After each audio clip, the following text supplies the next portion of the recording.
Nama saya Nazarin Amira binti Zuriman. Jadi dalam video ini saya akan menerangkan secara mukadimah ataupun pengenalan tajuk riba dalam insurans konvensional. Seperti yang kita tahu, segala urusan perniagaan atau kewangan yang dilakukan secara riba adalah dilarang dalam ekonomi Islam. Dalam Al-Quran dan hadis Rasulullah juga menekankan tentang isu pengharaman riba ini. Jadi, apakah maksud riba? Riba adalah pemberi pinjaman mengenakan kadar faedah kepada peminjam demi keutamaan semata-mata akibat lewat pembayaran oleh peminjam tersebut. Antara contoh bank konvensional yang terdapat dalam Malaysia ialah Affinbank, Hol Leong Bank, Maybank dan banyak lagi. Ianya berbeza dari skim perbankan Islam yang ada di Malaysia, iaitu ianya berbeza dari segi konsep dan tujuannya. Bank konvensional, seperti yang kita tahu, ia hanya mementingkan keuntungan semata-mata kepada syarikat mereka. Walau bagaimanapun, insurans adalah elemen yang penting dalam institusi kewangan dalam pengurangan risiko, iaitu menjamin risiko para peminjam daripada sebarang masalah yang melanda seperti bencana, sakit, seperti kecacatan yang kekal dan sebagainya. Namun, dalam Islam, niat yang baik mesti disusuli dengan cara yang baik dan halal. Jadi, dalam insurans konvensional, kebanyakan ulama telah menyatakan ianya haram kerana terdapat unsur-unsur yang haram dan tidak boleh dalam Islam seperti unsur riba yang seperti diperkatakan tadi, unsur perjudian dan unsur gharar iaitu ketidakpastian. Jadi insurans konvensional adalah sangat tidak digalakkan dan tidak boleh dalam Islam kerana terdapat unsur-unsur seperti berikut. Seperti yang tadi diperkatakan, insurans konvensional tidak boleh diambil sama ada untuk kepentingan kita sendiri ataupun untuk mencari kerja kerana terdapat unsur-unsur seperti yang diperkatakan tadi. Assalamualaikum warahmatullahi wabarakatuh. Saya Nur Fakira. Baiklah, seterusnya saya akan berkongsi tentang masalah riba di dalam urusan yang berkaitan dengan bank konvensional. Seperti yang kita tahu, amalan riba merupakan satu amalan yang amat dicegah oleh Allah SWT. Mengapa Allah SWT amat benci dan mencegah hamba-Nya dari melakukan amalan ini? Adalah kerana amalan ini mendatangkan banyak kesan buruk terhadap ramai pihak. Antara kesan buruk itu adalah kita akan bersaing antara satu sama lain, terutamanya di antara syarikat-syarikat yang besar. Ini akan membuatkan mereka bersaing dengan penuh sengit sekali dan jumlah hutang akan meningkat. Akan tetapi apabila mereka terlampau apabila terlampau banyak hutang, sesebuah syarikat itu akan jatuh muflis juga. Seterusnya, ia juga memberi kesan buruk kepada rakyat. Syarikat yang mempunyai hutang mahu mengurangkan kos operasi mereka. Oleh itu, mereka akan merendahkan gaji setiap pekerja mereka. Apabila mereka berbuat sedemikian, wujudlah kenaikan kos sara hidup. Ini kerana pendapatan yang pekerja dapat tidak mencukupi bagi menyara kehidupan seharian mereka. Seterusnya, lama-kelamaan apabila majikan terus mengurangkan gaji pekerja, mereka akan memberhentikan pekerja-pekerja yang sedia ada kerana terlalu banyak hutang yang perlu dibayar. Dengan ini pula, ia akan menyebabkan pengangguran. Kerajaan turut akan terbeban apabila terlalu banyak hutang.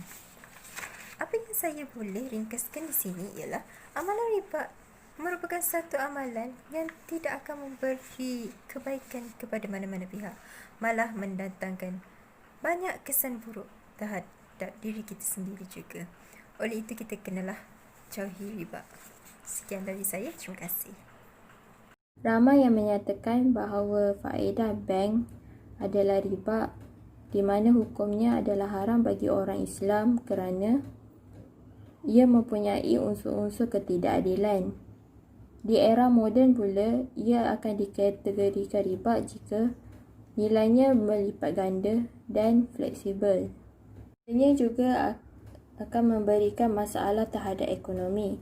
Antaranya adalah meningkatkan jurang pertumbuhan ekonomi dan menyebabkan inflasi, dan seseorang itu juga akan terlibat dengan hutang. Secara tidak langsung, riba akan menyebabkan masalah terhadap ekonomi negara dan masyarakat. Kalau menurut sistem ekonomi konvensional pula, ia akan membantu ekonomi masyarakat dan pertumbuhan ekonomi di mana keyakinan dalam golongan kapitalis. Dan menurut Islam pula, ia akan meningkatkan ekonomi negara secara tidak adil. Dari segi teori ekonomi makro pula, ia mengkaji kesan riba terhadap ekonomi negara secara keseluruhan dan bukan secara individu dan perusahaan. Manakala teori ekonomi mikro pula adalah dari segi perhubungan kontrak antara penghutang dan pemihutang, di mana kebiasaannya sesebuah perusahaan perlu membayar beberapa peratus faedah sebagai penghutang dan pemihutang. Itu, riba juga boleh diterjemahkan sebagai keuntungan yang tidak adil yang dilakukan dalam aktiviti perniagaan menurut undang-undang Islam. Pada bahasa Arab pula, ia adalah nilai yang meningkat dan bertambah. Ianya sering digunakan pada istilah Islam sebagai faedah yang dikenakan ke atas pinjaman. Dari segi istilah, riba bermaksud sebarang tambah nilai ke atas hutang akibat tempoh dan tambahan dalam urusan yang melibatkan item ribawi seperti emas dan perak. Menurut ulama Syafi'i, riba terbahagi kepada beberapa kategori, iaitu riba fadhal, riba kad, riba nasiah dan riba yad. Menyelesaikan masalah tersebut, seperti ulama yang membenarkan insurans konvensional. Insurans adalah kontrak moden yang tiada dalil, nas, yang jelas mengenainya. Justru sebagian ulama menganggap insurans diharuskan, mubah, berasaskan kaedah fiqh yang mengatakan bahawa hukum asal setiap perkara adalah harus, sehingga ada dalil yang mengatakan bahkan menunjukkan bahawa ianya haram. Ia juga berdasarkan kepada ayat suci Al-Quran, iaitu, dan dia memudahkan untuk faedah dan kegunaan kamu segala yang ada di langit dan yang ada di bumi sebagai rahmat pemberian daripadanya. Sesungguhnya semuanya itu mengandungi tanda-tanda yang membuktikan kemurahan dan kekuasaannya bagi kaum yang memikirkannya dengan teliti. Terdapat dua kias akad insurans, iaitu yang pertama, kias akad insurans kepada konsep muwalah. Akad muwalah adalah kesepakatan di antara dua-dua pihak di mana satu pihak membayar diat kepada pihak yang lain di atas perbuatan jenayah yang dilakukannya. Yang kedua, kias akad insurans kepada akad muharabah. Sebagaimana ulama dalam kelompok yang mengiktirafkan insurans konvensional turut mengiaskan insurans konvensional dengan akad muharabah. Mereka berpendapat bahawa insurans konvensional secara amalannya adalah menyerupai transaksi akad muharabah. Oleh itu, Islam mewajibkan umat Islam mencari sesuatu halal dalam segenap perkara. Sehubungan dengan itu, menjadi kewajipan kepada umat Islam untuk meninggalkan produk-produk perlindungan insurans konvensional kerana ia adalah produk yang tidak diharuskan di dalam Islam.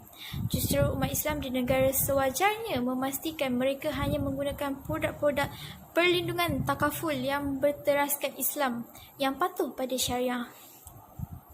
Terdapat beberapa syarikat yang saya rasa ianya sangat berguna kepada anda, iaitu AIA AFG Takaful Berhad, Arm Family Takaful Berhad, CIMB Aviva Takaful Berhad, Etika Takaful Berhad, Great Eastern Takaful Sendirian Berhad, Hong Leong MSIG Takaful Berhad, HSBC Amanah Takaful Malaysia Sendirian Berhad,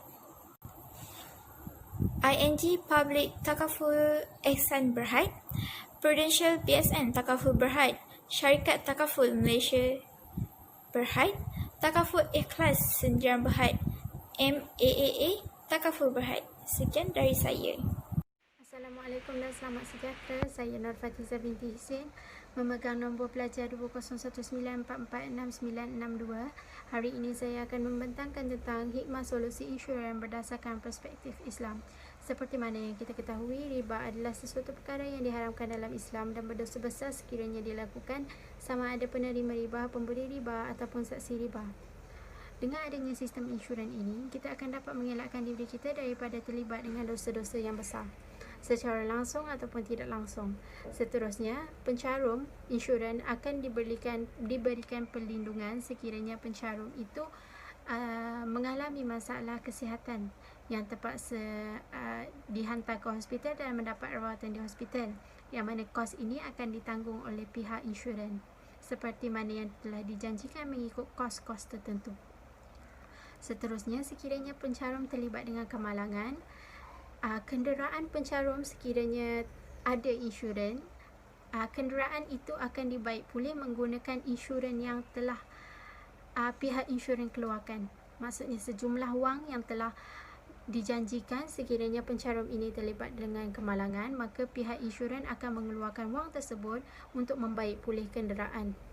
Seterusnya, sekiranya pencarum terlibat dengan kemalangan dan meninggal dunia, waris tidak perlu risau tentang kos-kos seperti van jenazah, penggalian kubur dan kos-kos yang lain, kerana pihak insurans akan mengeluarkan sejumlah kos untuk menyelesaikan hal ini seperti mana yang telah dijanjikan sebelum pencarum menandatangani kontrak dengan pemberi insurans.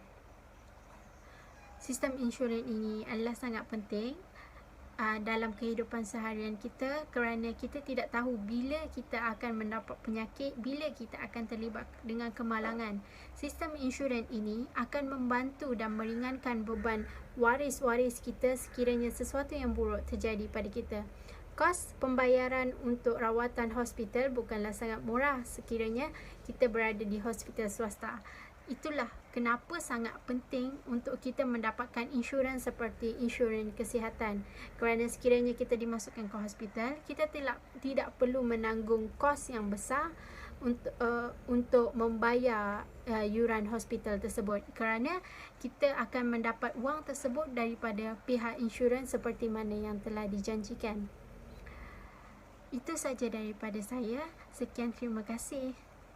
Sebagai kesimpulannya, walaupun matlamat dan tujuan insurans konvensional boleh dianggap sebagai perkara mulia kerana hendak mengurangkan risiko atau kewangan masyarakat berdepan dengan sebarang musibah atau mengurangkan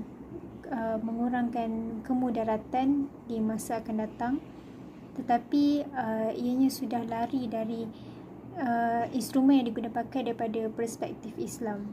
Ini kerana Islam jelas bahawa Islam telah menggariskan bahawa ianya di mana Allah menghalalkan jual beli dan mengharamkan riba.